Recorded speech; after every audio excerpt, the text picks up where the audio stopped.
지금 한국 기업이 전 세계적인 비난의 한복판에 서 있습니다. 2021년 미얀마 쿠데타 발발.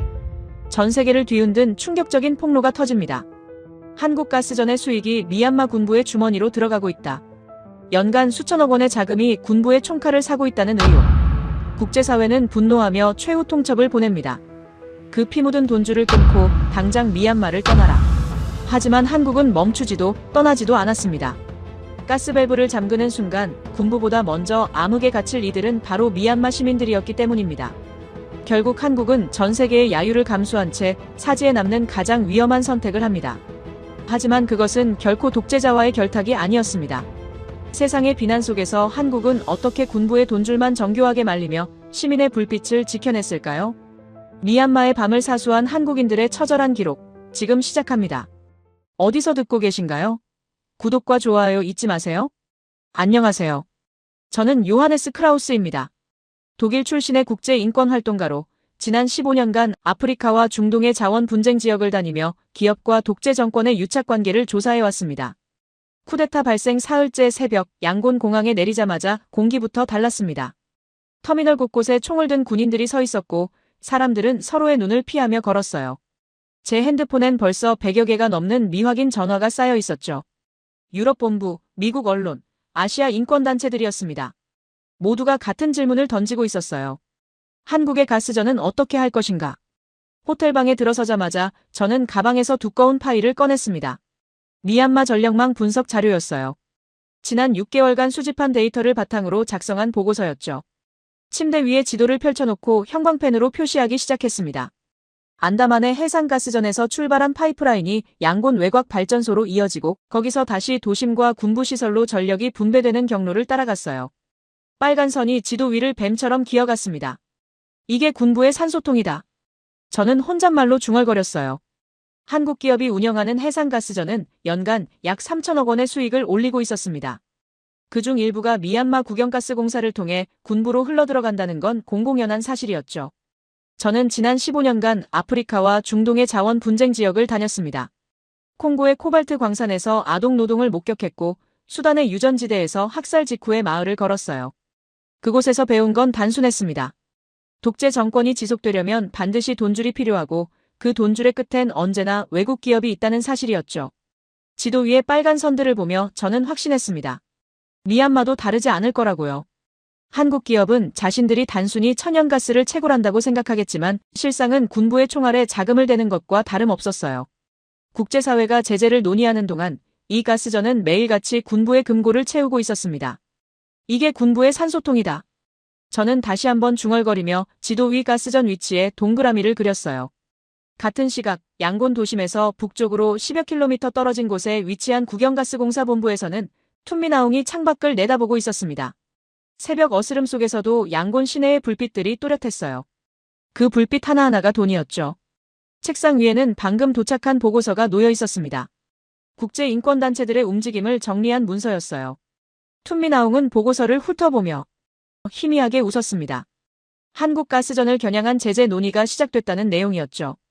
보좌관이 조심스럽게 입을 열었어요. 국제사회의 압박이 거세질 것 같다고 한국 기업이 철수할 가능성도 있다고요. 툰미나웅은 고개를 저었습니다. 한국은 떠나지 못한다고, 왜냐하면 저들도 알기 때문이라고 말했어요. 이 가스전이 돈이 아니라 인질이라는 사실을요. 양곤 전체 전력의 30% 이상이 이 가스전에서 나왔습니다. 병원, 정수장, 통신망이 모두 이 전력에 의존하고 있었죠. 한국이 가스 공급을 중단하면 어둠에 빠지는 건 군부가 아니라 시민들이었어요. 국제사회는 그 책임을 한국에 물을 것이고 한국은 결국 견디지 못할 거라고 툰미나웅은 계산했습니다. 보좌관에게 지시를 내렸어요. 한국 기업 동향을 매일 보고하라고, 그리고 혹시라도 철수 움직임이 보이면 즉시 알리라고요. 한편 안다만의 해상가스전 플랫폼에서는 박진우가 새벽 순찰을 돌고 있었습니다. 갑판 위로 차가운 바람이 불어왔어요. 수평선 너머로 희미하게 육지의 불빛이 보였죠. 양곤이었습니다. 10년 넘게 이곳에서 일하면서 박진우는 저 불빛들이 단순한 조명이 아니라는 걸 알게 됐어요. 저 빛 하나하나가 누군가의 삶이었죠. 병원에서 밤샘 수술을 받는 환자, 공장에서 야간 작업을 하는 노동자, 집에서 아이에게 밥을 차려주는 부모였습니다. 무전기에서 발전소 관리자의 목소리가 흘러나왔어요. 가스 공급이 안정적인지 확인하는 일상적인 점검 연락이었죠. 박진우는 짧게 답했습니다. 정상이라고 걱정하지 말라고요. 하지만 무전기를 내려놓은 뒤에도 그의 표정은 밝지 않았습니다. 쿠데타 소식을 들은 이후 현장 분위기가 달라졌어요. 본사에서는 연락이 잦아졌고 현지 직원들은 불안한 눈빛으로 그를 쳐다봤죠. 박진우는 플랫폼 중앙 통제실로 돌아왔습니다. 벽면에 걸린 모니터들이 실시간으로 가스 생산량과 압력, 파이프라인 상태를 표시하고 있었어요. 모든 수치가 정상 범위 안에 있었죠. 하지만 박진우의 머릿속엔 다른 수치들이 떠올랐습니다. 양곤 중앙병원의 인큐베이터 대수, 신생아 중환자실의 전력 소비량, 비상 발전기가 버틸 수 있는 시간이었어요. 만약 이 가스전이 멈추면 어떻게 될까? 박진우는 그 질문을 입 밖으로 꺼내지 않았지만 답은 이미 알고 있었습니다. 통제실 창문 너머로 동이 트기 시작했어요. 수평선이 붉게 물들어가고 있었죠. 박진우는 커피를 한 모금 마셨습니다. 정전만은 안 된다. 그는 스스로에게 다짐했어요. 이유가 무엇이든 누가 뭐라 하든 저 불빛만은 꺼뜨릴 수 없다고요. 같은 새벽 세 남자가 각자의 자리에서 같은 가스전을 바라보고 있었습니다. 한 사람은 그것을 군부의 산소통으로 받고 한 사람은 떠날 수 없는 인질로 계산했고 한 사람은 꺼뜨릴 수 없는 불빛으로 지키려 했어요. 호텔방에 저는 지도 위 빨간 선들을 응시하며 생각했습니다. 저 선들을 끊는 것이 정의라고 그게 옳은 일이라고 확신했죠. 하지만 그때의 저는 몰랐습니다. 그 선들이 단순히 돈의 흐름만이 아니라는 사실을, 그 선 위에 수많은 사람들의 삶이 얽혀 있다는 사실을요. 안다만해의 파도 소리만이 고요하게 플랫폼을 흔들고 있었습니다. 헬리콥터가 해상 플랫폼에 착륙하는 순간 저는 이미 분노하고 있었습니다. 아래로 보이는 가스전 시설은 생각보다 거대했어요. 수십 개의 파이프와 탱크, 송유관이 얽혀 있었고 그 모든 것이 햇빛을 받아 반짝이고 있었죠. 아름다웠습니다. 끔찍할 정도로 아름다웠어요. 저 시설 하나하나가 군부의 총알이 될 돈을 만들어내고 있다는 사실만 빼면요. 박진우는 헬리패드에서 저를 기다리고 있었습니다. 작업복 차림에 안전모를 쓴 그의 모습은 전형적인 현장 엔지니어였어요. 악수를 청하는 그의 손을 저는 잡지 않았습니다. 대신 명함만 건넸죠. 박진우는 잠시 멈칫하더니 명함을 받아들었어요. 국제인권 NGO 에너지자원 감시 총괄이라는 제 직함을 읽는 그의 눈빛이 미묘하게 변했습니다. 회의실로 안내받는 동안 저는 플랫폼 곳곳을 관찰했어요. 현지 미얀마 노동자들이 시설을 점검하고 있었고 한국인 엔지니어들이 모니터 앞에 앉아 있었습니다. 모두가 자신의 일에 집중하고 있었죠. 마치 세상에서 가장 평범한 직장처럼요. 하지만 저는 알고 있었습니다. 이 평범함이 얼마나 많은 피 위에 세워진 것인지를요. 회의실엔 이미 여러 명이 모여 있었어요. 한국 본사에서 파견된 관계자들, 현지 법률 담당자, 그리고 미얀마 국영가스공사 직원들이었습니다. 박진우가 간단히 소개를 했죠. 국제인권단체에서 실사를 나왔다고요. 사람들의 표정이 순식간에 경직됐습니다. 저는 가방에서 준비해온 자료를 꺼내 테이블 위에 펼쳤어요. 첫 장은 쿠데타 이후 미얀마 군부의 민간인 학살 기록이었습니다. 사진과 증언, 사망자 명단이 빼곡했죠. 두 번째 장은 군부의 자금 흐름도였어요. 국영가스공사를 통해 군부로 흘러들어가는 돈의 경로를 추적한 자료였습니다. 그리고 세 번째 장은 이 가스전의 수익 구조였어요. 연간 수익 중 얼마가 미얀마 정부로, 즉 지금은 군부로 들어가는지를 명확하게 보여주는 표였습니다. 박진우에게 질문을 던졌습니다. 이 수익이 어디로 가는지 아느냐고요. 박진우는 짧게 대답했어요. 계약서대로 미얀마 측 지분에 해당하는 금액이 국영가스공사로 간다고요. 저는 다시 물었습니다. 그 돈이 지금은 누구 손에 있느냐고요. 회의실이 조용해졌어요. 누군가 불편하게 자리를 옮겼고 누군가는 서류를 뒤적였습니다. 저는 목소리를 높였습니다. 당신들 가스에는 피가 묻어 있다고요. 양곤 거리에서 쏘아진 총알 하나하나에 이 시설에서 벌어들인 돈이 들어있다고요. 민주주의를 요구하는 시민들을 진압하는 군부의 급여가 바로 여기서 나온다고 말했습니다. 박진우는 가만히 제 말을 듣고 있었어요. 표정 변화도 없었죠. 그 침묵이 저를 더 화나게 만들었습니다. 한국 측 관계자 한 명이 끼어들었어요. 우리는 합법적인 계약에 따라 사업을 운영하고 있다고 정치적 상황과는 별개라고 말했습니다. 저는 그를 똑바로 쳐다봤어요. 합법이라는 단어가 면죄부가 되느냐고 나치 시대에도 합법적인 계약이 있었다고 반박했습니다. 회의실 분위기가 얼어붙었어요. 박진우가 처음으로 입을 열었습니다. 잠시만요 라고 말하며 자리에서 일어났어요. 잠시 후 돌아온 그의 손엔 두꺼운 파일이 들려 있었습니다.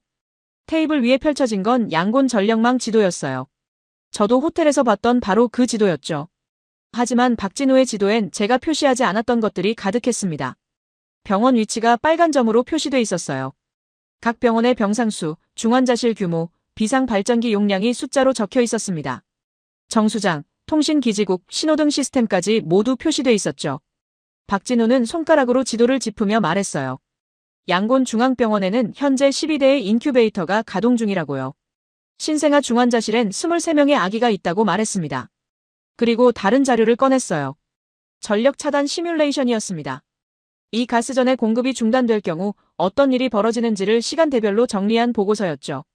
첫 시간 비상발전기 가동, 6시간 비상발전기 연료 고갈 시작, 12시간 주요 병원 수술실 정전, 24시간 정수장 가동 중단으로 식수 공급 차질, 48시간 통신망 마비로 긴급 구조 시스템 붕괴. 박진우가 저를 똑바로 바라봤습니다. 당신의 정의 한 줄이면 병원이 멈춘다고 말했어요. 당신이 끊으려는 건 군부의 돈줄이 아니라 저 아기들의 생명줄이라고요. 저는 반박하려 했습니다. 그건 군부가 시민을 인질로 잡고 있는 거라고, 우리가 굴복하면 안 된다고 말하려 했어요. 하지만 박진우는 제 말을 끊었습니다. 군부를 압박하는 건 당신 일이라고 했어요. 하지만 그 압박이 시민에게 먼저 가해진다면 그건 당신이 총을 쏘는 것과 다를 게 뭐냐고 물었습니다. 저는 화가 났습니다. 그럼 당신은 뭐냐고, 돈을 벌기 위해 독재자에게 협력하는 것과 다를 게 뭐냐고 소리쳤어요. 박진우는 목소리를 높이지 않았습니다. 저는 돈을 벌기 위해 여기 있는 게 아니라고, 불을 끄지 않기 위해 여기 있다고 말했어요. 저는 비웃었습니다. 불을 끄지 않기 위해라니 얼마나 아름다운 명분이냐고요. 하지만 그 불빛 하나하나가 군부의 전차를 움직이고 군인들의 총에 탄약을 채운다고 말했습니다. 박진우는 고개를 저었어요. 그 불빛 하나하나가 수술실의 메스를 움직이고 인큐베이터의 온도를 유지한다고, 정수장 펌프를 돌리고 통신망을 살린다고 답했습니다. 회의실 안 사람들은 아무도 입을 열지 않았어요. 저와 박진우만이 테이블을 사이에 두고 마주보고 있었습니다. 저는 제 자료를 가리켰어요. 이 숫자들을 보라고, 얼마나 많은 사람들이 군부에 의해 죽었는지를요. 박진우는 자신의 자료를 가리켰습니다. 이 숫자들을 보라고, 얼마나 많은 사람들이 전기에 의존해 살아가는지를요. 저는 깨달았습니다. 이 남자는 악당이 아니라는 걸요. 단지 다른 숫자를 보고 있을 뿐이었어요. 저는 죽은 사람들을 세고 있었고 박진우는 살아야 할 사람들을 세고 있었습니다. 저는 정의를 말하고 있었고 박진우는 생존을 말하고 있었어요. 그리고 그 둘 사이 어딘가에 답이 있어야 했는데 저는 그걸 찾지 못하고 있었습니다. 결국 제가 먼저 자리에서 일어났어요. 더 이상 할 말이 없었습니다. 아니, 할 말은 많았지만 어떤 말도 이 상황을 바꿀 수 없을 것 같았어요. 박진우에게 마지막으로 말했습니다. 국제사회는 당신들의 철수를 요구할 것이라고요. 박진우는 조용히 대답했어요. 그럼 우리는 고민할 것이라고, 어떻게 하면 군부는 압박하면서 시민은 지킬 수 있을지를요. 헬리콥터를 타고 육지로 돌아오는 동안 저는 창밖을 내다봤습니다. 가스전 플랫폼이 점점 멀어지고 있었어요. 저 시설을 멈추는 게 옳은 일일까요? 저는 여전히 그렇다고 믿고 싶었습니다. 하지만 박진우가 보여준 숫자들이 머릿속에서 지워지지 않았어요. 23명의 아기, 12대의 인큐베이터, 6시간의 비상발전기 수명. 양곤 시내가 가까워졌습니다. 건물들 사이로 사람들이 걸어다니는 게 보였어요.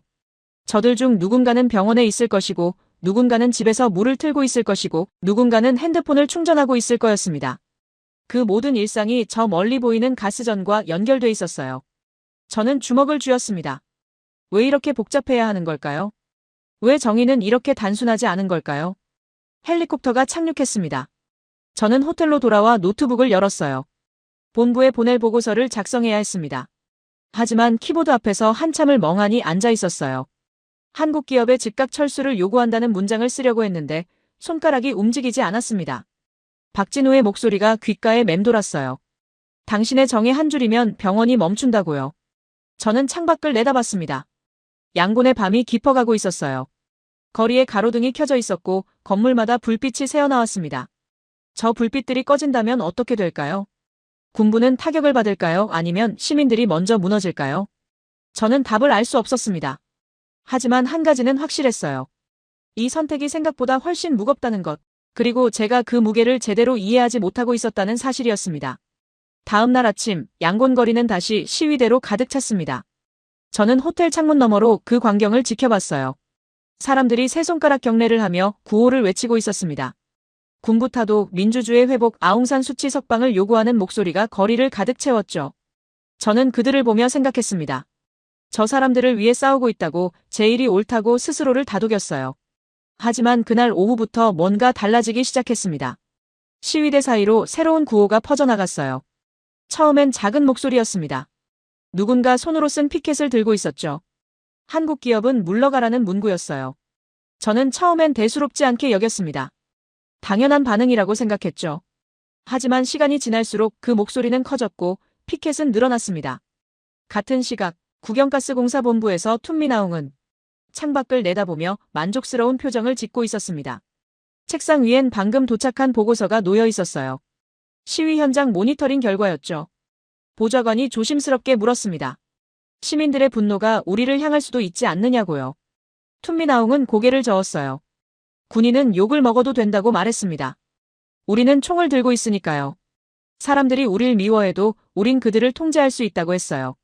하지만 기업은 다르다고, 기업은 욕을 못 견딘다고 말했습니다. 특히 한국 같은 민주주의 국가의 기업은 여론에 약하다고요. 본국에서 비난이 쏟아지면 견디지 못하고 떠날 거라고 계산했습니다. 보좌관에게 지시를 내렸어요. 소셜미디어에 자료를 뿌리라고요.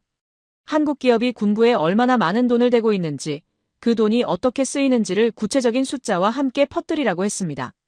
단, 출처는 감추라고요. 마치 시민들 스스로 알아낸 것처럼 보이게 만들라고 지시했습니다. 보좌관이 고개를 끄덕이며 나갔어요. 툰미나웅은 다시 창밖을 바라봤습니다. 저 멀리 시위대가 보였어요. 분노한 사람들, 정의를 외치는 사람들이었죠. 하지만 툰미나웅의 눈엔 그들이 도구로 보였습니다. 분노는 방향만 잘 잡아주면 가장 효율적인 무기가 된다고 생각했어요. 그리고 지금 그 방향은 완벽하게 한국을 향하고 있었습니다. 책상 서랍을 열어 또 다른 서류를 꺼냈습니다. 가스전 수익 인출 계획서였어요. 한국 기업이 철수하기 전에 최대한 많은 돈을 빼내야 했죠. 철수하면 시설은 우리가 접수하고 운영 인력은 중국이나 러시아에서 데려오면 된다고 계산했습니다. 어차피 가스는 계속 나올 테니까요. 다만 그 수익을 나눌 필요가 없어질 뿐이었어요. 전화를 걸었습니다. 재무 담당자에게 연결됐죠. 이번 분기 배당금을 앞당겨 인출하라고 지시했어요. 한국 측이 눈치채기 전에 최대한 빨리요. 재무 담당자가 그러면 계약 위반 아니냐고 물었습니다. 툰미나웅은 비웃었어요. 쿠데타가 계약 위반 아니냐고 지금 와서 계약을 따질 때냐고 말했습니다. 그날 저녁 저는 시내 중심가를 걷고 있었습니다. 시위는 해가 진 후에도 계속됐어요.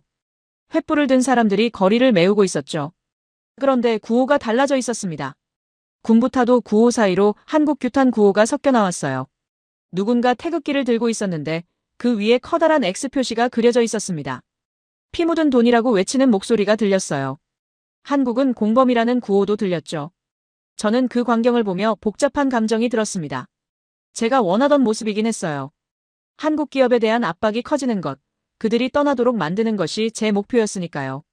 하지만 뭔가 찜찜했습니다. 이 분노가 너무 빠르게, 너무 조직적으로 퍼지고 있었거든요. 한 청년이 제게 다가왔습니다. 외국인인 걸 알아본 거였어요. 영어로 물었죠. 당신도 한국 기업이 우릴 배신했다고 생각하느냐고요. 저는 대답을 망설였습니다. 배신이라는 단어가 적절한지 확신할 수 없었어요. 청년은 제 침묵을 긍정으로 받아들인 듯 했습니다. 고맙다고 말하며 다시 시위대 속으로 들어갔어요. 저는 호텔로 돌아왔습니다. 노트북을 열어 소셜미디어를 확인했어요. 한국가스전 관련 게시물이 폭발적으로 늘어나고 있었습니다. 누군가 가스전 수익 구조를 상세히 분석한 글을 올렸더군요. 숫자도 정확했고 자료도 구체적이었어요. 너무 구체적이었습니다. 일반 시민이 접근할 수 없는 내부 정보들이 포함되어 있었죠.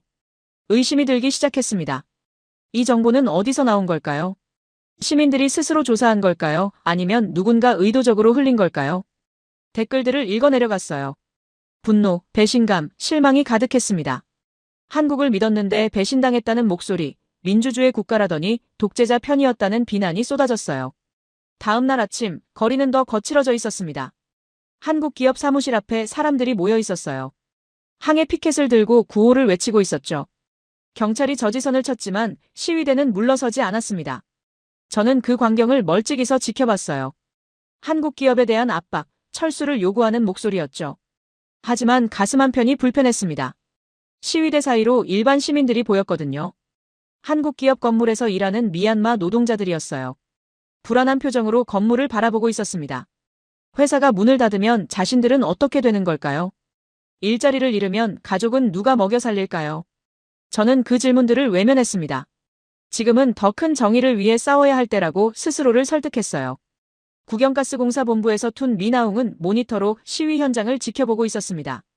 만족스러운 미소가 입가에 걸렸어요. 계획대로 흘러가고 있었습니다.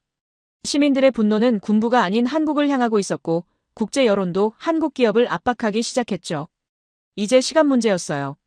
한국은 견디지 못하고 떠날 거였습니다. 보좌관이 다시 들어왔습니다. 이번 주 배당금 인출이 완료됐다고 보고했어요. 예정보다 20% 더 빼냈다고요. 툰미나웅은 고개를 끄덕이며 잘했다고 다음 주에도 계속하라고 지시했어요. 한국이 떠나기 전까지 최대한 많이 빼내야 한다고 말했습니다. 창밖을 내다봤습니다. 양곤의 하늘은 맑았어요. 거리에선 여전히 시위가 이어지고 있었고 사람들은 정의를 외치고 있었죠. 툰미나웅은 생각했습니다. 정의라는 게 참 편리한 도구라고요. 사람들은 정의라는 이름으로 움직이지만 결국 그 정의를 설계하는 건 권력을 가진 자라고요.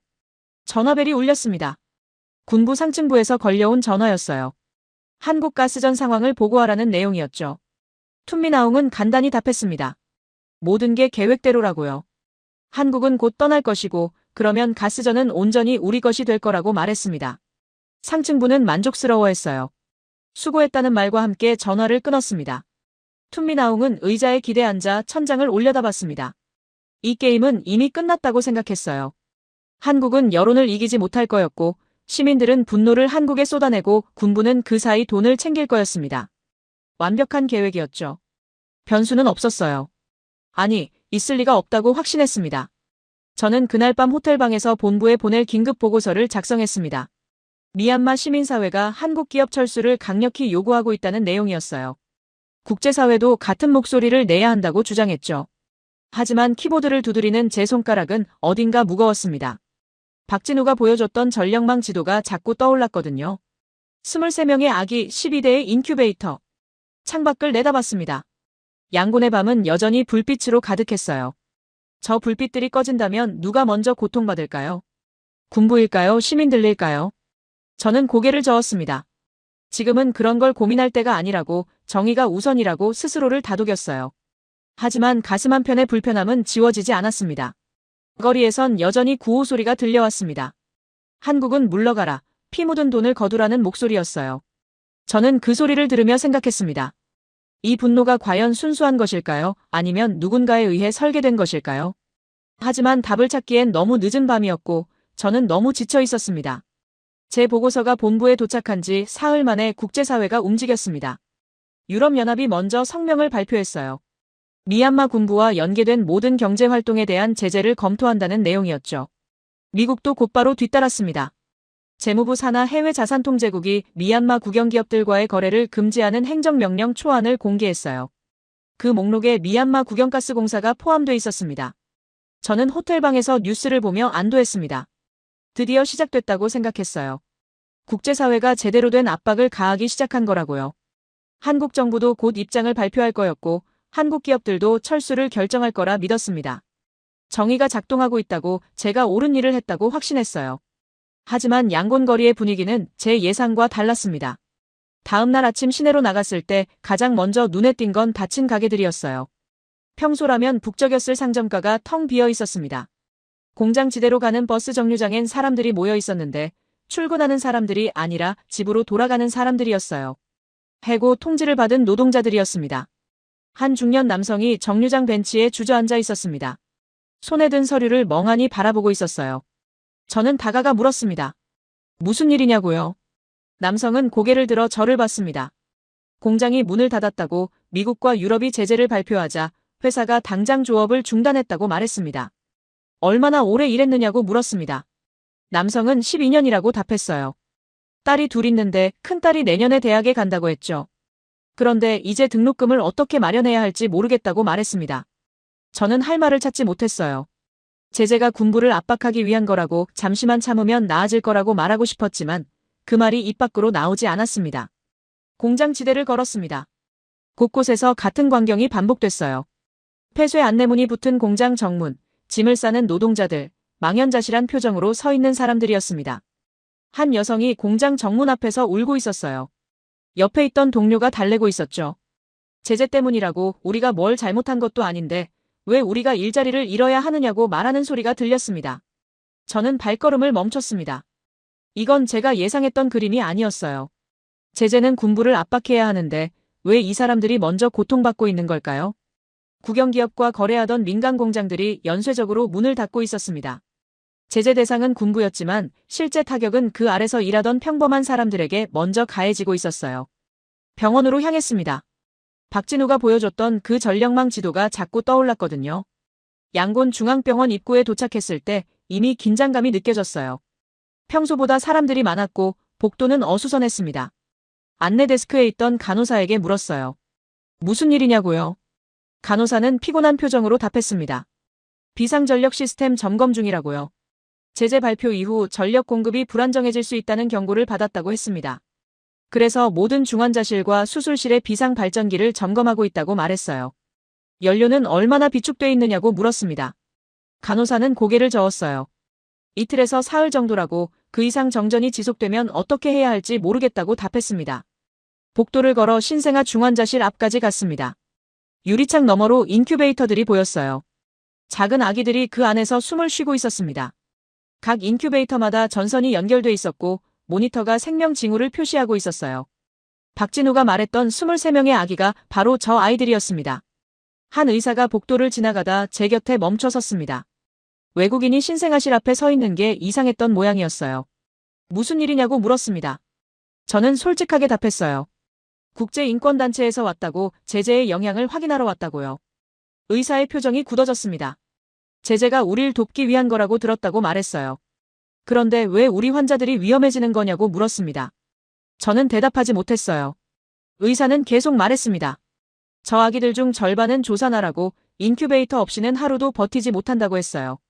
만약 전기가 끊기면 비상발전기로 버텨야 하는데 그건 이틀이 한계라고 말했습니다. 그럼 그 다음엔 어떻게 하느냐고 물었어요. 저는 입을 열었다 닫았습니다. 가스전이 멈추는 건 아니라고, 단지 제재 대상 기업과의 거래를 끊는 것뿐이라고 설명하려 했어요. 하지만 의사는 고개를 저었습니다. 현실은 그렇게 단순하지 않다고, 제재가 발표되면 모든 공급망이 흔들린다고 말했어요. 이미 의료장비 수입이 지연되고 있고 약품 공급도 불안정해졌다고 했습니다. 병원을 나왔습니다. 머릿속이 복잡했어요. 제재는 분명 필요한 조치였습니다. 군부의 자금줄을 끊어야 했고 국제사회가 단호한 메시지를 보내야 했어요. 하지만 그 메시지의 대가를 치르는 건 군부가 아니라 저 공장 노동자들이었고 저 병원의 환자들이었습니다. 같은 시각 국영가스공사본부에서 툰미나웅은 보고를 받고 있었습니다.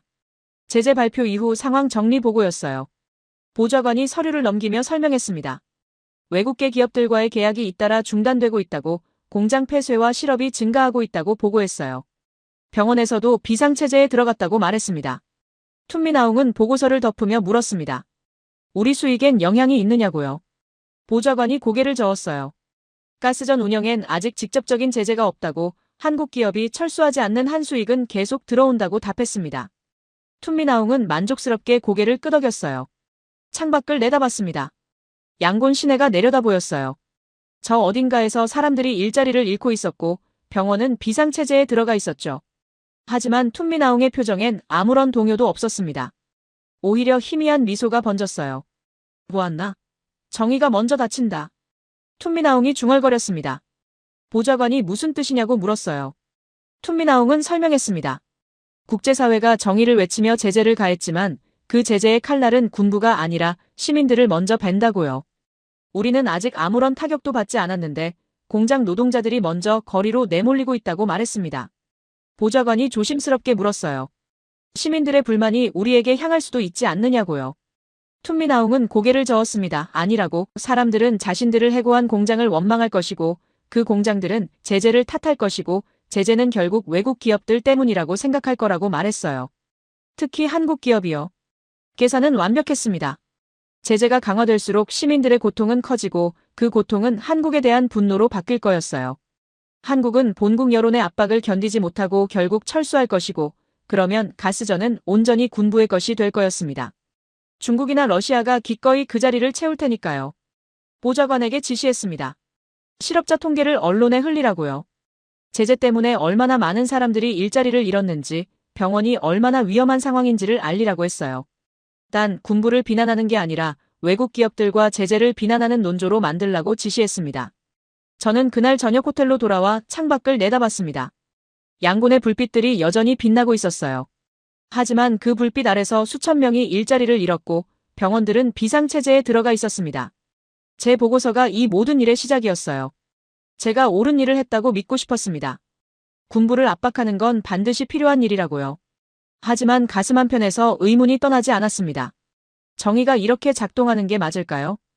악을 처벌하기 위해 선량한 사람들이 먼저 희생되는 게 정당한 걸까요? 저는 노트북을 열어 본부의 추가 보고서를 쓰기 시작했어요. 하지만 키보드 위에 올린 손가락이 움직이지 않았습니다. 무엇을 써야 할지 알 수 없었거든요.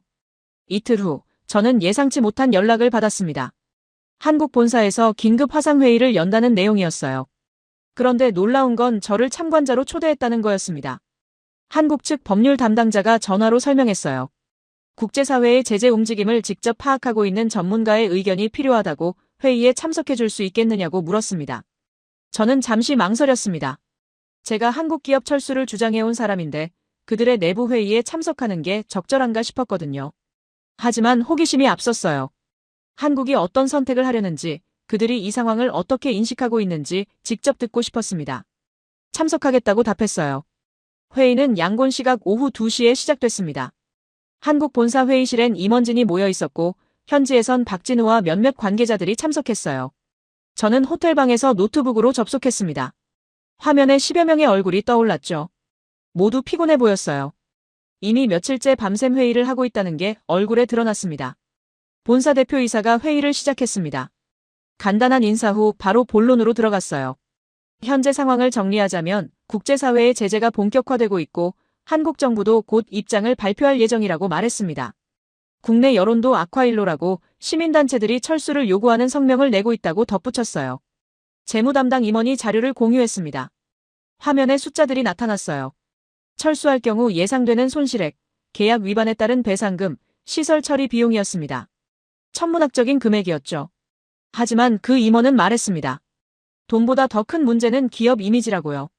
독재 정권에 협력했다는 낙인이 찍히면 다른 사업에도 영향을 미칠 거라고 말했어요. 법무담당 임원이 끼어들었습니다.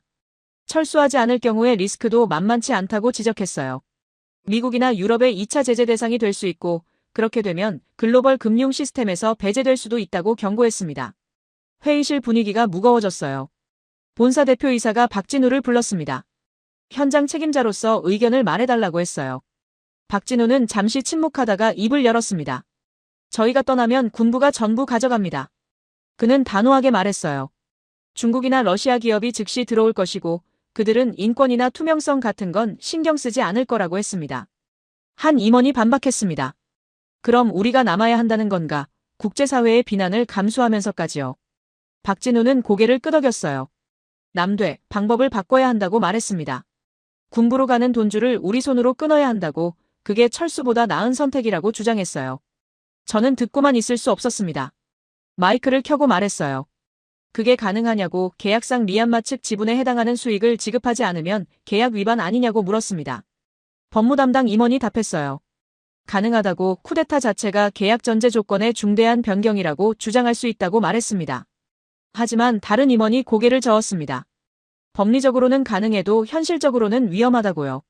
미얀마 군부가 가만히 있을 리 없고 자산을 동결당하거나 직원들이 억류될 수도 있다고 경고했어요.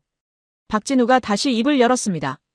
그 위험을 감수해야 한다고 지금 우리에게 주어진 선택지는 두 가지뿐이라고 말했어요. 하나는 떠나는 것이고 다른 하나는 남아서 제대로 싸우는 것이라고요. 떠나면 안전하지만 군부가 이긴다고, 남아서 돈줄을 끊으면 위험하지만 최소한 저항은 할 수 있다고 말했습니다. 회의실이 조용해졌어요. 모두가 박진우의 말을 곱씹고 있었습니다. 본사 대표이사가 물었습니다. 현장 직원들의 안전은 보장할 수 있느냐고요. 박진우는 솔직하게 답했어요. 장담할 수 없다고, 하지만 지금까지 10년 넘게 이곳에서 일하면서 직원 안전을 최우선으로 지켜왔다고 말했습니다. 그리고 덧붙였어요. 만약 우리가 떠난다면 이곳에서 일하는 수백 명의 미얀마 직원들은 어떻게 되느냐고요. 인사 담당 임원이 자료를 꺼냈습니다. 현지 채용 인력 현황이었어요. 300여 명의 미얀마 국적 직원이 가스전과 관련 시설에서 일하고 있었습니다. 철수하면 이들은 모두 일자리를 잃게 돼요. 그것도 제재로 인해 다른 일자리를 구하기 어려운 상황에서요. 임원은 조용히 말했습니다. 이들에 대한 책임도 우리가 져야 하는 거 아니냐고요. 저는 화면을 보며 복잡한 심경이 들었습니다. 한국 기업이 고민하는 건 단순히 돈 문제가 아니었어요. 직원들의 안전, 현지 노동자들의 생계, 군부에 대한 저항, 국제사회의 압박, 이 모든 것이 얽혀 있었습니다. 제가 생각했던 것보다 훨씬 복잡한 방정식이었죠. 다른 임원이 현실적인 문제를 제기했습니다. 남는다는 건 모든 욕을 우리가 뒤집어 쓴다는 뜻이라고요. 국제사회는 우리를 군부 협력자로 볼 것이고 미얀마 시민들은 우리를 배신자로 욕할 거라고 말했습니다. 본국 여론도 악화될 거고 주가도 떨어질 거라고 덧붙였어요. 그걸 감수할 수 있겠느냐고 물었습니다. 박진우가 답했습니다. 욕을 먹더라도 해야 할 일은 해야 한다고요. 우리가 떠나면 편해지겠지만 그게 옳은 선택은 아니라고 말했어요. 양곤 중앙병원의 인큐베이터를 떠올려보라고 정수장의 펌프를 생각해보라고 했습니다. 우리가 공급하는 가스가 단순히 군부의 돈줄만이 아니라 시민들의 생명줄이기도 하다고 강조했어요. 저는 참을 수 없었습니다. 그건 핑계라고 결국 사업을 유지하기 위한 변명 아니냐고 말했어요. 박진우는 제 눈을 똑바로 쳐다봤습니다. 아니라고 만약 사업만 생각했다면 진작에 철수 결정을 내렸을 거라고 답했어요. 철수가 가장 안전하고 깔끔한 선택이라고 하지만 그건 책임을 회피하는 것이라고 말했습니다. 본사 대표이사가 회의를 정리하려 했습니다. 오늘 결론을 내리긴 어려울 것 같다고 좀 더 검토가 필요하다고 말했어요. 하지만 한 임원이 반대했습니다. 시간이 없다고 정부도 압박하고 있고 주주들도 답을 요구한다고 말했어요. 빨리 결정해야 한다고 주장했습니다. 다른 임원이 끼어들었습니다. 성급한 결정은 더 위험하다고 모든 시나리오를 면밀히 검토해야 한다고 말했어요. 철수할 경우의 절차, 잔류할 경우의 리스크 관리 방안, 군부와의 협상 가능성, 국제사회 설득 방법까지 모두 고려해야 한다고 강조했습니다. 회의는 결론 없이 끝났습니다. 본사 대표이사가 말했어요. 오늘 밤 다시 모이자고 각자 맡은 부분을 더 검토해서 가져오라고 지시했습니다. 박진우에게도 말했어요. 현장에서 가능한 모든 대안을 마련해달라고요. 화면이 하나씩 꺼졌습니다. 저는 노트북을 덮고 창밖을 내다봤습니다. 양곤의 오후 햇살이 따사로웠어요. 거리엔 사람들이 걸어다니고 있었고 가게들은 여전히 문을 열고 있었습니다. 평범한 일상이었죠. 하지만 저 평범함 뒤에 얼마나 많은 고민과 결정이 숨어 있는지 이제야 알 것 같았습니다. 한국 기업의 선택이 뭐가 됐든 누군가는 비난할 거였어요. 떠나면 무책임하다고 할 것이고 남으면 공범이라고 할 거였습니다. 어떤 선택을 하든 욕을 먹을 수밖에 없는 상황이었죠. 하지만 그들은 그 욕을 감수하면서라도 최선의 답을 찾으려 애쓰고 있었습니다. 저는 제 노트북을 다시 열었습니다. 본부에 보낼 보고서를 수정해야 했어요. 한국 기업의 즉각 철수를 요구한다는 문장을 지웠습니다. 대신 다른 문장을 썼어요. 한국 기업의 선택을 주시하고 있다고 철수든 잔류든 그들이 어떤 방식으로 군부 압박에 기여할 수 있을지 지켜보겠다고 적었습니다. 밤이 깊어갔습니다. 화상회의 시스템에 다시 알림이 떴어요. 한국 본사의 두 번째 회의가 시작된다는 표시였습니다. 저는 접속하지 않았어요. 그들에게 필요한 건 제 비판이 아니라 시간이었으니까요. 그들이 내릴 결정이 무엇이든 그건 그들의 책임이었습니다. 저는 다만 그 결과를 지켜볼 뿐이었어요. 사흘 후 뉴스가 터졌습니다. 한국 기업이 공식 성명을 발표한 거였어요. 저는 호텔방에서 노트북으로 그 성명서를 읽고 있었습니다. 화면에 뜬 문장들을 한 글자 한 글자 따라가며 읽었죠. 예상했던 내용이 아니었어요. 철수한다는 발표가 아니었습니다. 성명서는 이렇게 시작했습니다. 미얀마 국민의 민주주의 열망을 지지하며 현 군부 정권의 폭력을 강력히 규탄한다고요. 여기까지는 일반적인 입장 표명이었어요. 하지만 다음 문장이 달랐습니다. 이에 당사는 미얀마 가스전 사업을 지속하되 군부 정권으로 향하는 모든 금전적 이익을 즉각 중단하기로 결정했다고 적혀 있었습니다. 구체적인 내용이 뒤따랐어요. 미얀마 국영가스공사에 지급되는 배당금을 전면 동결한다고 대신 그 금액을 별도 계정에 보관하며 민주정부 수립 시까지 유보한다고 발표했습니다. 현장 운영은 계속하되 생산된 가스는 오직 민간 전력 공급에만 사용되도록 모니터링하겠다고 명시했어요. 그리고 마지막 문장이 가장 강렬했습니다. 우리는 미얀마를 떠나지 않는다고, 왜냐하면 떠나는 순간 군부가 모든 것을 차지할 것이기 때문이라고 적혀 있었죠. 저는 성명서를 2번, 3번 읽었습니다. 믿기지 않았어요. 한국 기업이 이런 선택을 할 줄은 상상도 못했거든요. 철수도 아니고 묵인도 아닌 제3의 길이었습니다. 남돼 싸우겠다는 선언이었어요. 가장 위험하고 가장 어려운 선택을 한 거였습니다. 핸드폰이 울렸습니다. 본부에서 걸려온 전화였어요. 상급자의 목소리가 들렸습니다. 이게 무슨 상황이냐고, 한국 기업이 왜 철수하지 않느냐고 다그쳤어요. 저는 성명서 내용을 설명했습니다. 배당금을 동결한다고 군부로 가는 돈줄을 끊었다고 말했죠. 상급자는 비웃었습니다. 그게 가능하냐고, 군부가 가만히 있을 것 같으냐고 반문했어요. 저도 같은 의문이 들었습니다. 툰미나옹이 이 발표를 보고 어떤 반응을 보일까요? 국영가스공사 본부에선 지금 무슨 일이 벌어지고 있을까요? 궁금했지만 확인할 방법이 없었어요. 다만 상상할 수는 있었습니다. 분노, 당혹, 그리고 계산이었죠. 같은 시각 미얀마 국영가스공사 본부에서 툰미나옹은 책상을 내리쳤습니다. 성명서 출력본이 사방으로 흩어졌어요. 보좌관들이 긴장한 표정으로 서 있었습니다. 아무도 입을 열지 못하고 있었죠. 툰미나옹의 얼굴은 분노로 일그러져 있었습니다. 이건 전쟁이다. 툰미나옹이 낮게 말했어요. 한국이 우리에게 전쟁을 선포한 거라고, 계약을 일방적으로 위반했다고 소리쳤습니다. 보좌관 한 명이 조심스럽게 말했어요. 법률 자문을 구해 대응 방안을 마련하겠다고요. 툰미나옹은 고개를 저었습니다. 지금 법을 따질 때냐고, 우리가 쿠데타를 일으켰는데 법을 얘기하느냐고 비웃었어요. 재무 담당자가 보고서를 내밀었습니다. 배당금 동결로 인한 수익 감소 추정치였어요. 분기당 수백억 원의 손실이 예상됐습니다. 툰미나옹은 서류를 집어던졌어요. 숫자 따위는 중요하지 않다고, 문제는 한국이 우리를 무시했다는 사실이라고 말했습니다. 보좌관이 물었습니다. 어떻게 대응할 것이냐고요? 군부 상층부에 보고해야 하는 거 아니냐고요? 툰미나옹은 창밖을 내다봤습니다. 양곤 시내가 내려다 보였어요. 저 어딘가에 한국 기업 사무실이 있었고 해상가스전이 있었죠. 그의 머릿속엔 이미 여러 시나리오가 돌아가고 있었습니다. 시설을 접수할 수도 있었어요. 군대를 보내 가스전을 장악하는 겁니다. 하지만 그러면 국제사회의 반발이 더 거세질 거였죠. 한국 직원들을 억류할 수도 있었습니다. 하지만 그건 외교 문제로 비화될 거였어요. 계약 위반으로 소송을 걸 수도 있었지만 지금 상황에서 국제중재가 자신들 편을 들어줄 리 없었습니다. 툰미나옹은 주먹을 쥐었습니다. 한국이 예상보다 강하게 나왔다는 걸 인정해야 했어요. 떠날 줄 알았는데 남았고 돈을 계속 줄 줄 알았는데 끊었습니다. 계산이 어긋난 거였죠. 보좌관에게 지시했어요. 군부 상층부에 긴급 보고를 준비하라고, 대응 방안을 여러 개 마련해서 가져가라고 말했습니다. 다음 날 저는 거리를 걸으며 시민들의 반응을 살폈습니다. 한국 기업의 성명이 소셜미디어를 통해 빠르게 퍼지고 있었어요. 반응은 엇갈렸습니다. 어떤 사람들은 환영했어요. 한국이 군부에 맞서 싸우기로 했다고, 우리 편이 됐다고 말하는 목소리가 들렸습니다.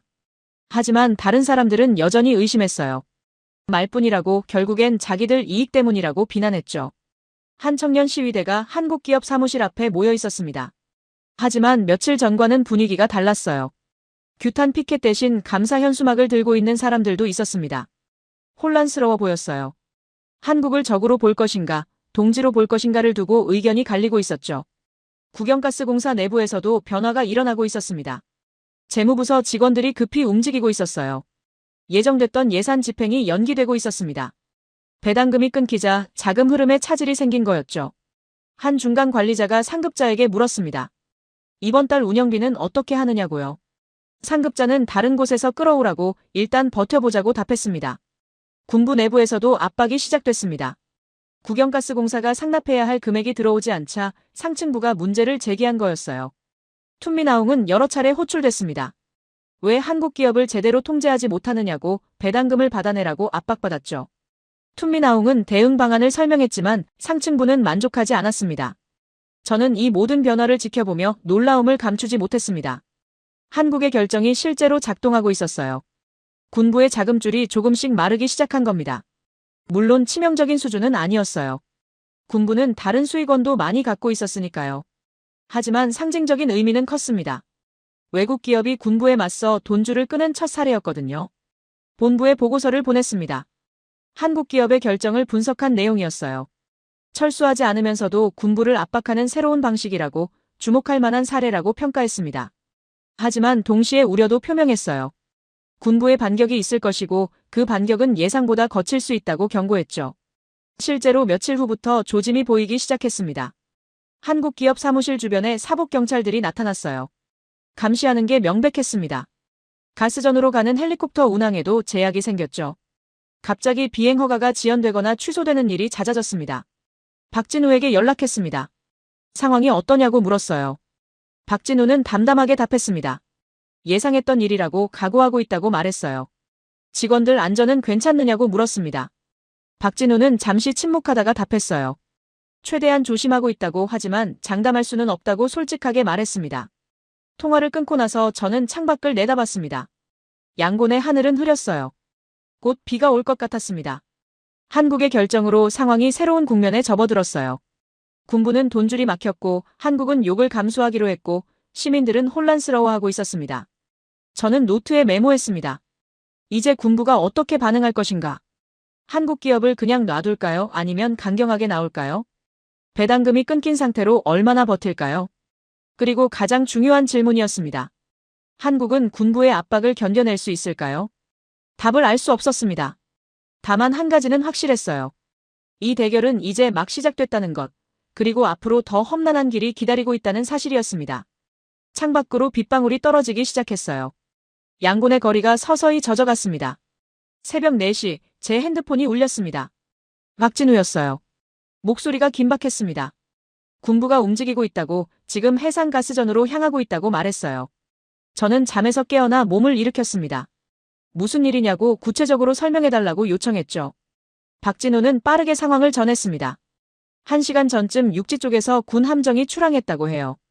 레이더로 확인했을 때 가스전 플랫폼 방향으로 오고 있었습니다. 현지 정보원을 통해 확인한 결과 국영가스공사 직원들과 군 병력이 함께 탑승했다고 했어요. 목적은 명확했습니다. 가스전 시설을 강제로 점거하겠다는 거였죠. 지금 어디에 있느냐고 물었습니다. 박진우는 플랫폼 중앙 통제실에 있다고 답했어요. 한국인 직원 15명과 미얀마인 직원 30여 명이 함께 있다고 했습니다. 무슨 계획이냐고 물었어요. 박진우는 잠시 침묵하다가 답했습니다. 밸브를 잠그겠다고요. 밸브를 잠그면 어떻게 되는지 설명했습니다. 가스 생산이 완전히 중단된다고, 그러면 군부도 우리도 아무것도 할 수 없게 된다고 말했어요. 일종의 자폭이라고 하지만 군부가 시설을 접수해도 쓸모없게 만드는 방법이라고 했습니다. 위험하지 않느냐고 물었어요. 박진우는 솔직하게 답했습니다. 위험하다고 하지만 다른 선택이 없다고요. 저는 호텔을 나와 택시를 잡았습니다. 항구로 가달라고 했어요. 뭔가 해야 할 것 같았지만 정확히 뭘 해야 할지는 몰랐습니다. 다만 현장 가까이라도 가야 할 것 같았죠. 택시 안에서 계속 박진우와 통화했어요. 함정이 점점 가까워지고 있다고 했습니다. 플랫폼에선 긴급회의가 열렸습니다. 박진우가 상황을 설명했어요. 군부가 시설 점거를 시도할 것이고 우리는 저항할 거라고 말했습니다. 한국인 직원 중 몇몇이 반대했어요. 너무 위험하다고 목숨을 걸 일이냐고 물었죠. 박진우는 고개를 끄덕였습니다. 위험하다고 인정했어요. 하지만 여기서 물러서면 군부가 이 시설을 완전히 장악할 거라고 말했습니다. 미얀마인 직원 한 명이 손을 들었습니다. 자신들은 어떻게 해야 하느냐고 물었어요. 박진우는 그들을 바라봤습니다.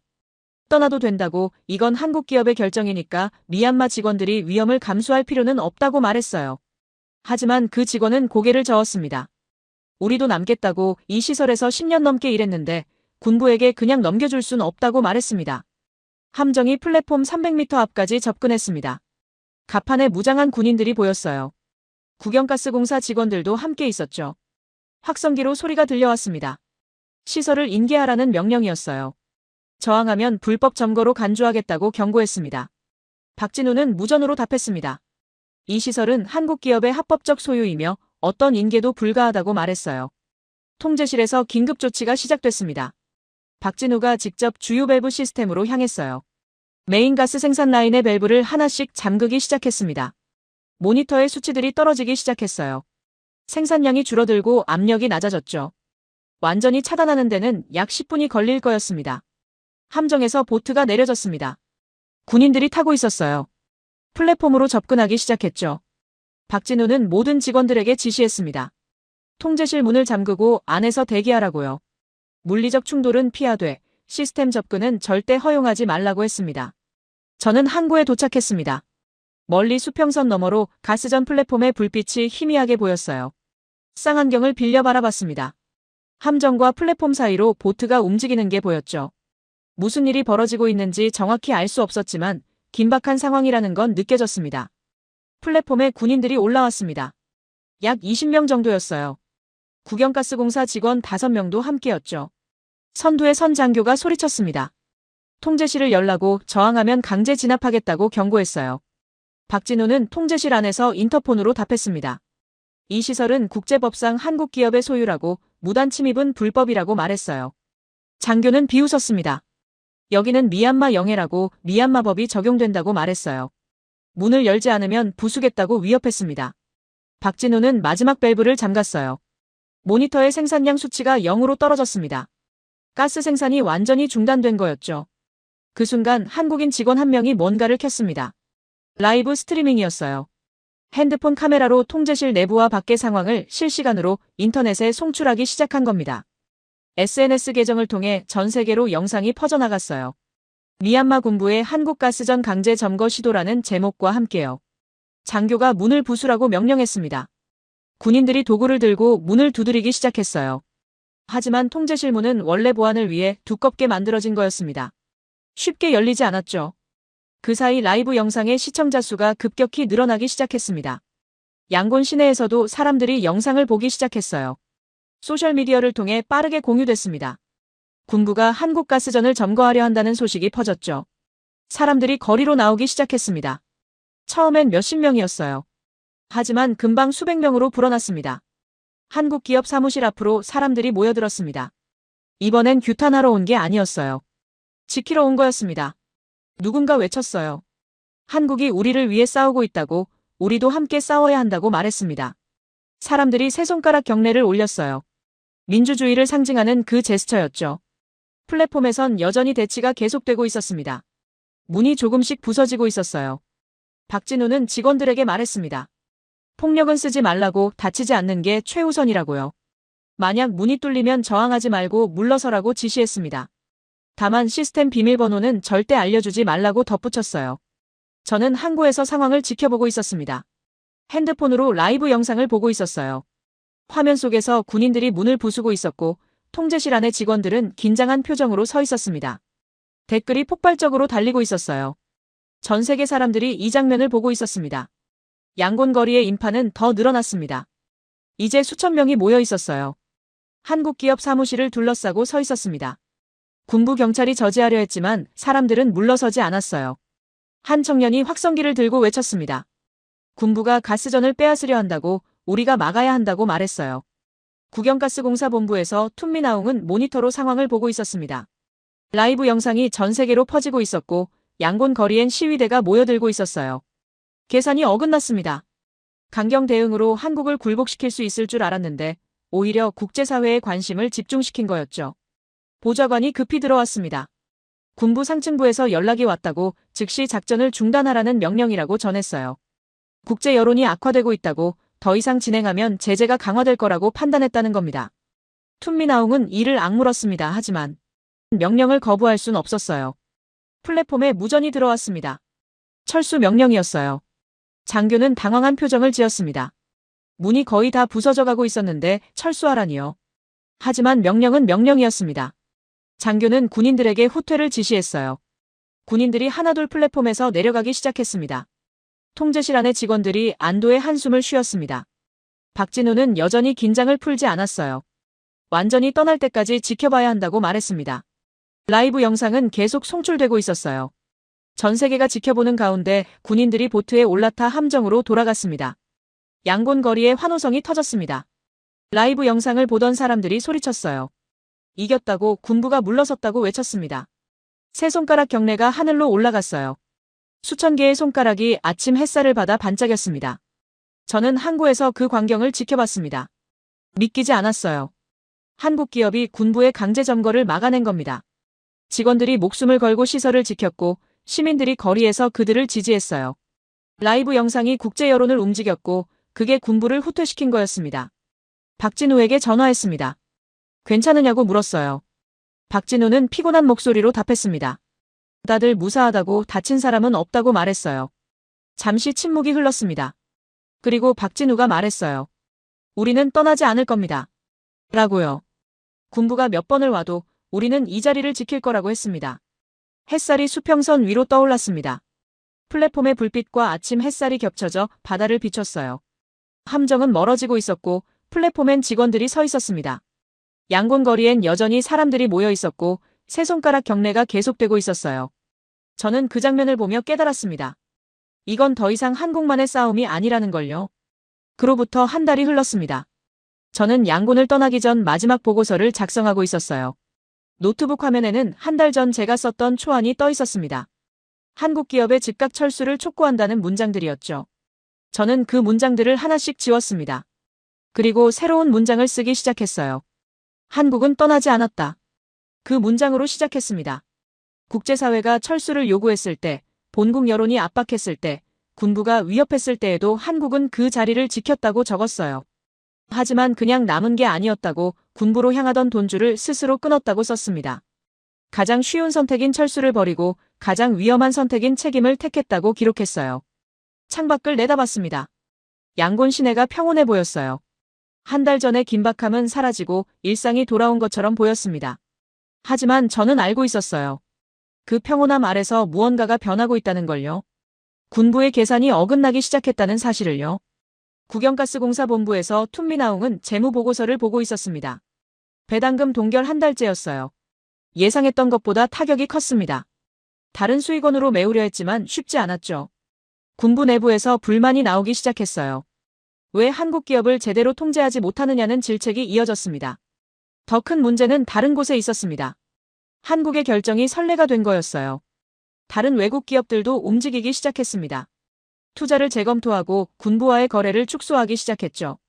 한국이 보여준 제3의 길이 가능하다는 걸 증명한 겁니다. 남대 저항하는 방식이요. 툰미나웅은 창밖을 내다봤습니다. 양곤의 불빛들이 여전히 빛나고 있었어요.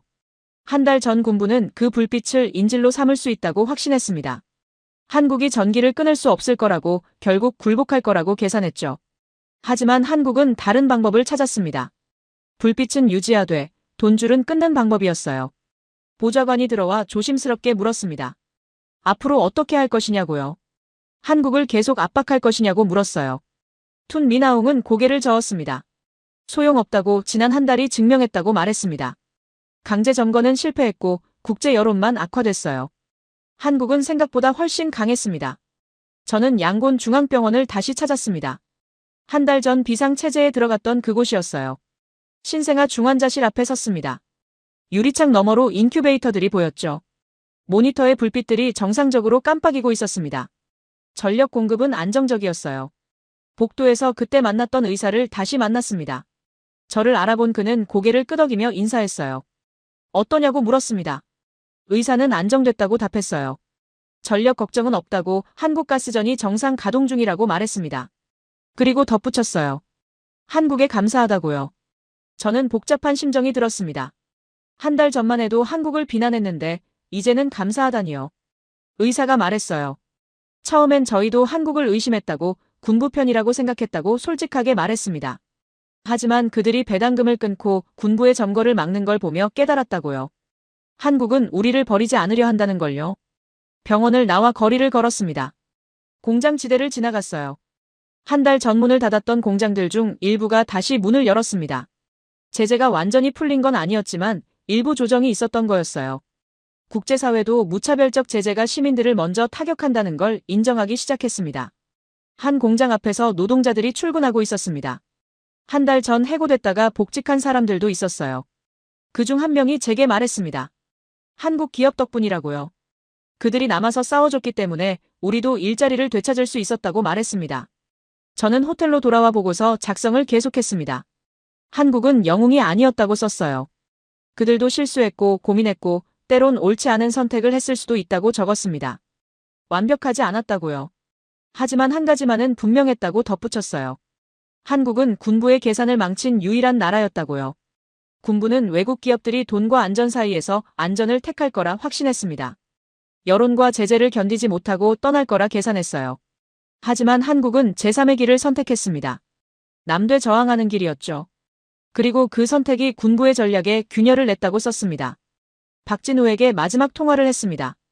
내일 양곤을 떠난다고 말했어요. 박진우는 조용히 답했습니다. 수고했다고, 덕분에 우리 입장도 국제사회에 알려질 수 있었다고 말했어요. 저는 고개를 저었습니다. 제가 한 게 뭐가 있냐고, 오히려 처음엔 당신들을 비난했다고 말했죠. 박진우가 말했습니다. 그래도 괜찮다고, 비판받는 게 당연하다고요. 저희 선택이 완벽한 건 아니니까요. 다만 최선을 다했을 뿐이라고 말했어요. 앞으로도 계속 그럴 거라고, 불빛을 끄지 않기 위해 싸울 거라고 했습니다. 통화를 끊고 창밖을 내다봤습니다. 해가 지고 있었어요. 양곤의 거리에 하나둘 불빛이 켜지기 시작했습니다. 가로등, 건물 조명, 집집마다 새어나오는 빛들이었죠. 한 달 전 제가 끊으려 했던 그 불빛들이었습니다. 정의라는 이름으로요. 하지만 이제는 알았습니다. 정의가 언제나 단순하지만은 않다는 걸요. 때로는 복잡하고, 때로는 모순적이고, 때로는 완벽한 답이 없다는 사실을요. 한국의 선택도 그랬습니다. 완벽하진 않았지만 그들이 할 수 있는 최선이었어요. 보고서의 마지막 문단을 작성했습니다. 미얀마 사태는 아직 끝나지 않았다고 썼어요. 군부는 여전히 권력을 쥐고 있고, 시민들은 여전히 싸우고 있고, 민주주의는 여전히 요원하다고 적었습니다. 하지만 한 가지 변화가 있었다고 덧붙였어요. 군부가 외국 기업을 마음대로 통제할 수 없다는 걸 깨달았다고요. 그리고 그 깨달음이 작은 균열을 만들었다고 썼습니다. 그 균열이 언젠가 큰 변화로 이어질까요? 저는 확신할 수 없었습니다. 하지만 희망은 있었어요. 한국이 보여준 선례가, 그들이 끝까지 버틴 모습이 다른 이들에게 용기를 줄 거라는 희망이요. 다음 날 아침 공항으로 향했습니다. 택시 창문 너머로 양곤 시내가 지나갔어요. 사람들이 출근하고 가게들이 문을 열고 아이들이 학교로 가고 있었습니다. 평범한 아침이었죠. 그 평범함을 지키기 위해 얼마나 많은 사람들이 싸웠는지를요. 공항 출국장을 지나며 뒤를 돌아봤습니다. 양곤이 점점 멀어지고 있었어요.